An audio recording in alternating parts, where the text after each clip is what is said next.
What's up everyone? Welcome back to my channel. Today I'm going to show you how to make shortbread cookies. These are great for parties. Right now it's the week before Christmas and my aunt always made these and we would fight over them and there literally be none left even before dessert. So I'm going to show you how to make these. These are great for frosting or for decorating as well. They're nice and flat. There's only 3 ingredients and they're very quick. They do take a little while to cook, so let's get started. The first thing you're going to do is preheat your oven to 275. Next, you'll need 1 1/4 cup of softened butter, 3 cups of sifted flour, and make sure you set a 1/2 cup of that aside. And then you also need 1 cup of granulated sugar. Now, fine sugar works the best, but it's very hard to find where I am. So I use granulated sugar and it still comes out perfect. The first step is combining the butter and the 1 cup of sugar and then mixing it until it's fully incorporated.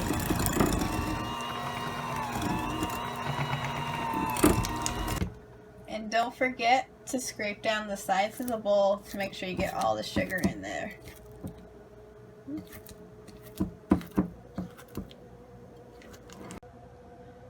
Next, you're going to add 2 1/2 cups of the sifted flour and only do a little bit at a time or you might end up with a little bit of a mess.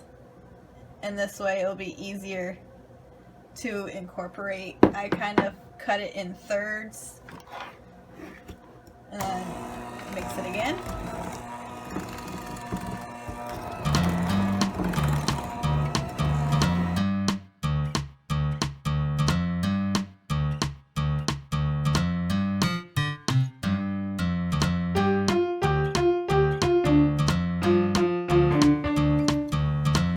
So this is what it should look like. It'll be all crumbly, which is fine. You're going to dump it right out onto the counter. And this is where the messy part starts.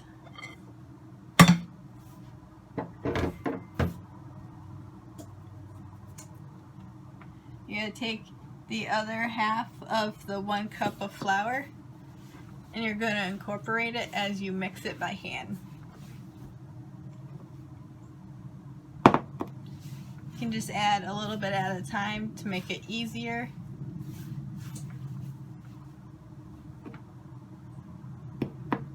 The dough will be sticky for the first few minutes.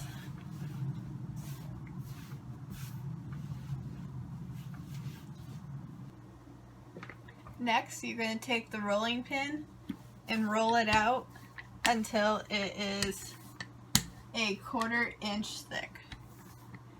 It will crack as you roll it out, but that's fine.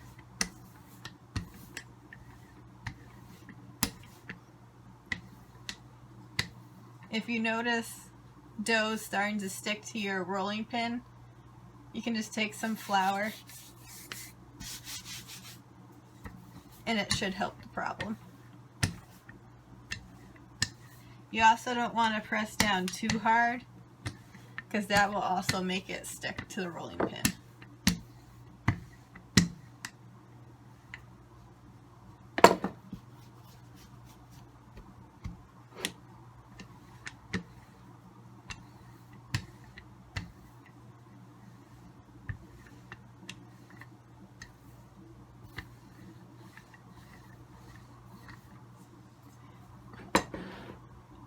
Once you finish rolling it out, take any type of glass or cookie cutter or whatever shape that you want to make them in. Just dunk it a little bit in flour so it won't stick to the cup or the cookie cutter. And then just press it down.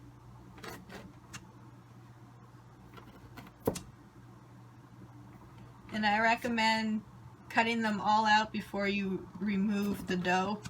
That way you won't disturb the rest of it and you can just kind of keep going.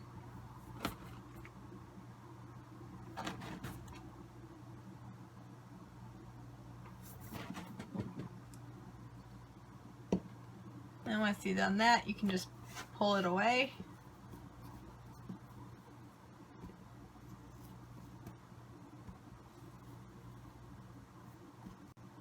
If it's easier, you can just take a little spatula and then move the cookies out of the way to get to the rest of them. It does like to stick to the countertop.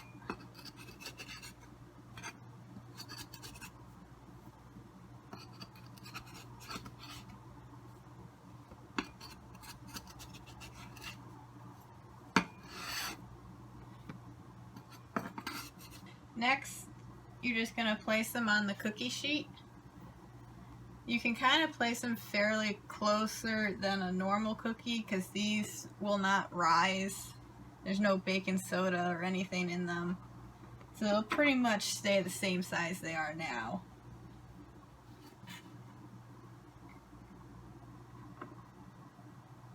Next, we'll put them in the oven for 50 minutes.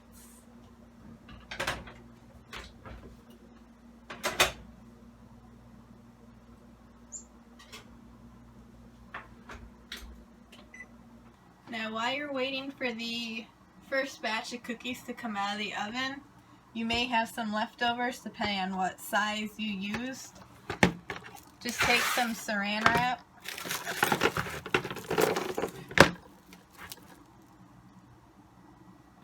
and then just place them on.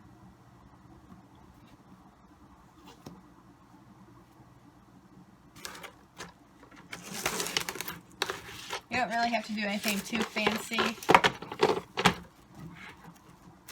This just will prevent it from drying out while you're waiting for the others to cook. I just took the first batch of cookies out of the oven and they came out perfect. So I'm going to show you the color that you're going to look for. It's just a slight shade darker than what they look like uncooked. Alright, so this one is the one I just took out of the oven, and this is uncooked. As you can see, they're very similar in color, and that's what you want. And these will literally just like melt in your mouth. I hope you enjoyed making these shortbread cookies. Thank you for watching, and don't forget to subscribe at the bottom and ring that little bell so you don't miss the next upload.